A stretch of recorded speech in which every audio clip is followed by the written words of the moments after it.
you, and she'll never fucking know that.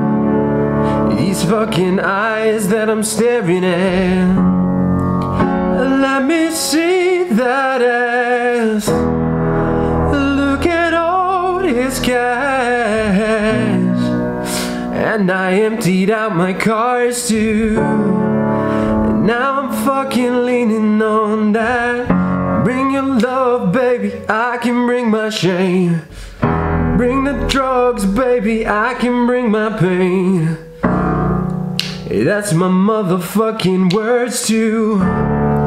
Just let me motherfucking love you. An extremely difficult problem with learning the premises, or understanding, or even contemplating the premises that sit beneath the conservative movement, the traditionalist movement, and the identitarian movement, is that you must digest the idea that you've been lied to your whole fucking life, and that all of your identity has been constructed out of socially engineered tools to control you.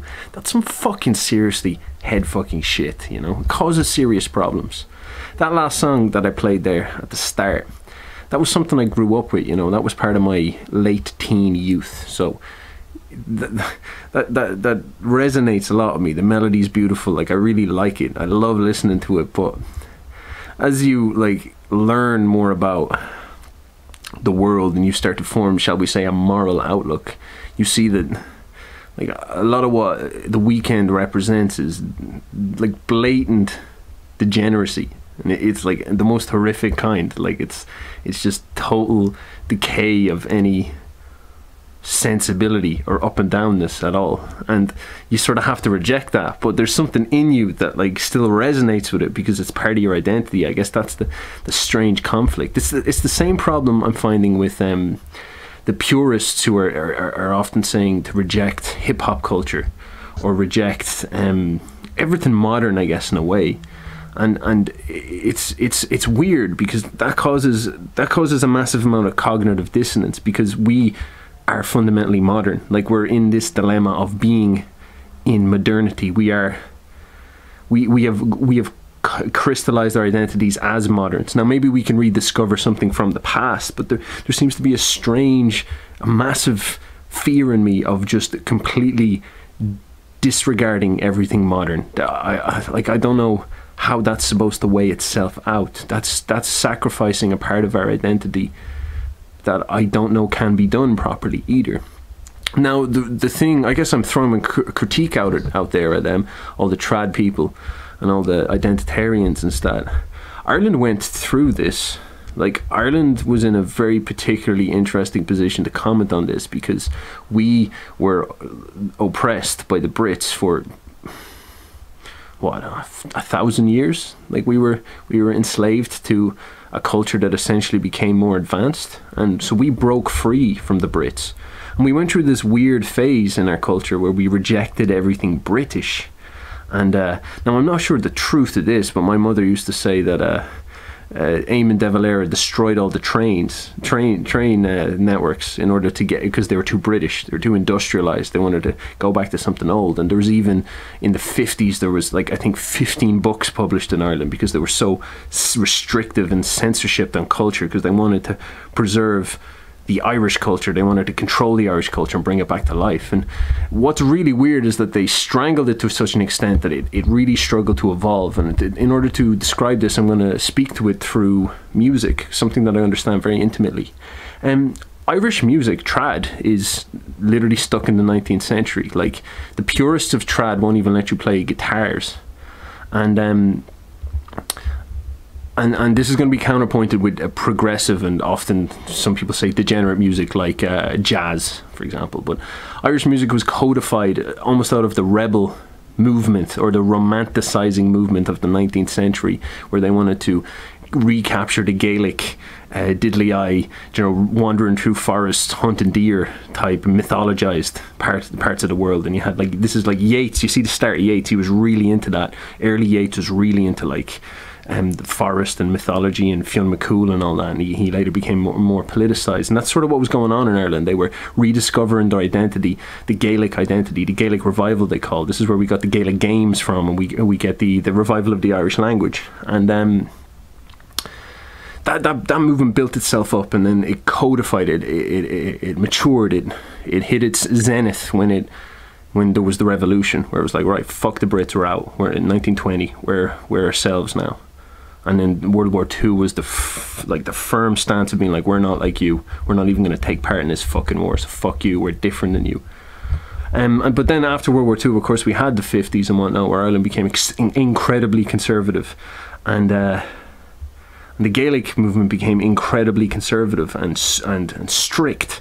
And what was strange about that is then the music never evolved. So when you listen to Irish music, you are literally listening to something. You're listening to almost the 19th century in a weird way. It doesn't represent modern Ireland at all.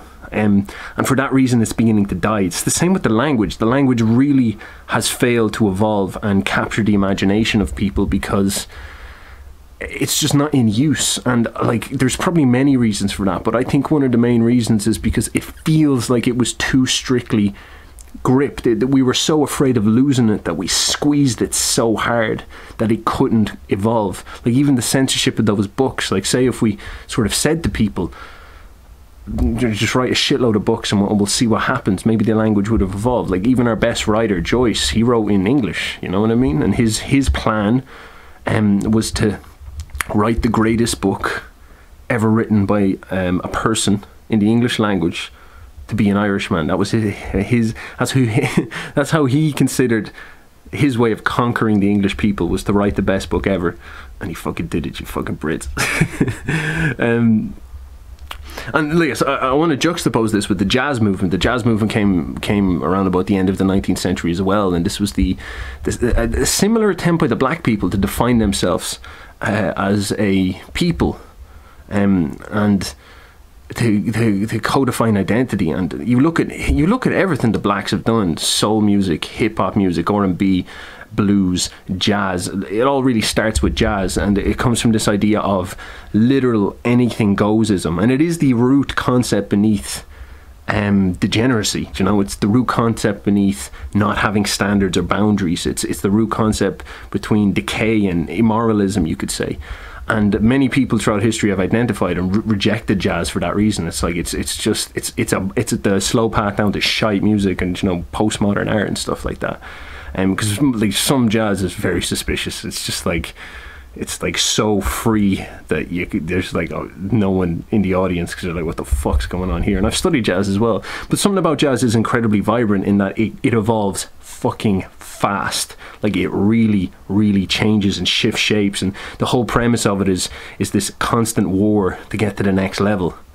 And so it's very living. And even like I see it be reborn over and over again in modern American music. Like D'Angelo, an R&B dude, he's a black dude, he brought in a lot of the jazz feels into it, and really reignited that sensibility. And even see it in hip hop. Like hip hop became big, and then many really good hip hop artists started to take sentiment from jazz. And it's this idea of let it go and the best will survive. And that is complete antithesis to what was happening in the Gaelic movement, where it was like, this is what we have, let's hold on to it like it's fucking gold, because we don't want to lose it, and then ending up choking it.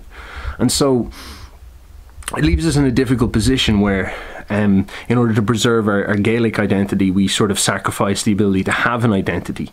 And so we lost our identity and became very vulnerable to modernism. And now in Ireland, like, no one seriously takes Irish stuff. Like, no one really has an Irish identity at all. Like, we all consider ourselves modern. Like, we're actually like incredibly, we really lack a soul in many ways. Like the way that people think of Ireland and their identity is a cliche. It's literally a stereotype still built on the 19th century assumptions of a load of drunks who play fucking banjos and like sing rebel songs that hate the English. And like our experience is so much more complicated than that. Like it's so much more nuanced, and because of that, like because that's the stereotype that other people see us as, and we don't really attach to that at all because that's not us.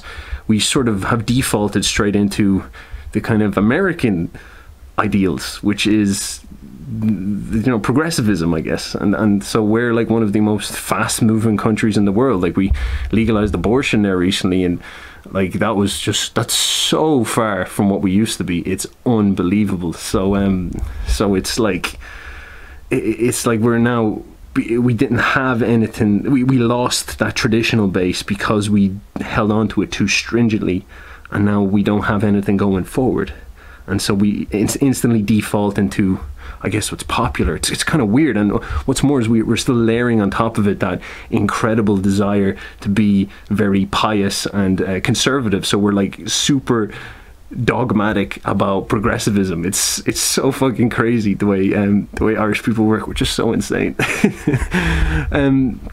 But it is this strange dynamic between ultra conservatism to conserve your identity, and super freeform to release it.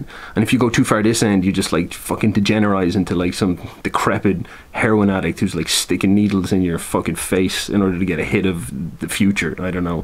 And you've got and you've obviously got that, like, you know, it's like I am Irish, I am the diddly eye. It's like squeezing until you go blue in the face and drinking whiskey because for some reason that's who you are.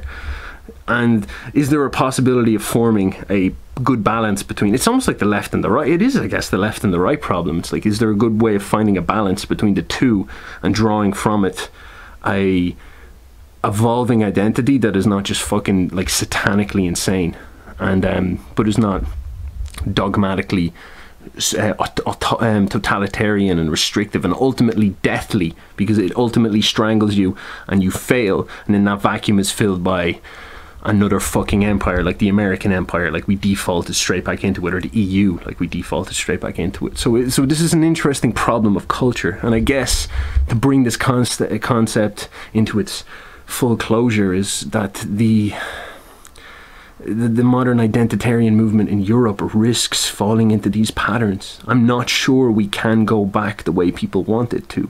It's the same way as there's a lot of pagans trying to just say, whoops, that Christianity, God, we fucked up there, didn't we? Jeez, that was a big psyop.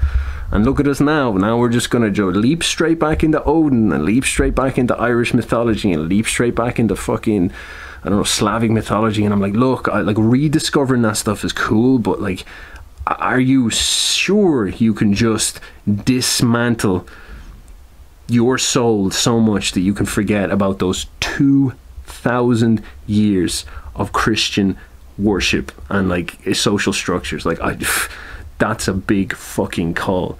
And worse still is the idea that we can like get rid of everything to do with modernity. Like the fucking, most of these movements are only happening because of fucking cameras like this and fucking YouTube, which you're probably watching this on, or maybe you're listening on my podcast. Check out anchor.com and anchor.fm. I will link that below. But that is the fundamental problem. It's a warning from an Irishman who's dealt with this in his culture, and it's I guess it's a question for the artists, for the creators, for the cultural progenitors. It's like, what are we going to do? Because we can't go all the way back, because that will end up in failure, and we can't go all the way forward, because that will end up in degeneracy and failure. It's like, where's the golden mean?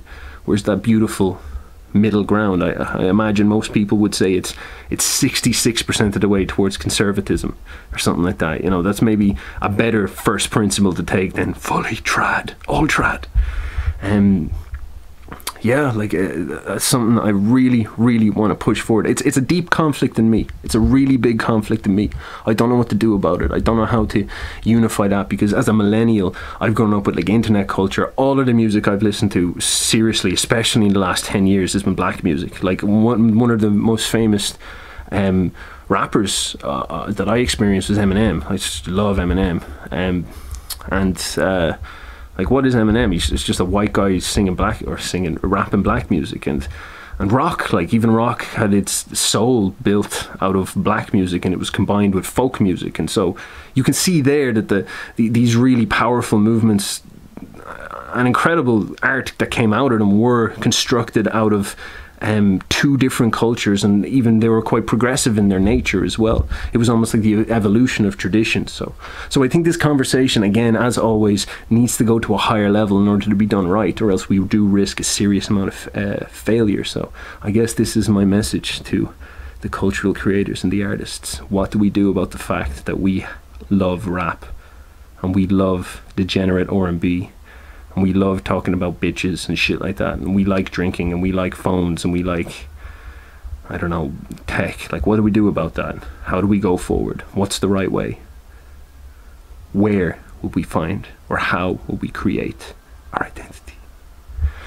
If you liked this, please subscribe, click like, comment on my new thing, and yes, all those things.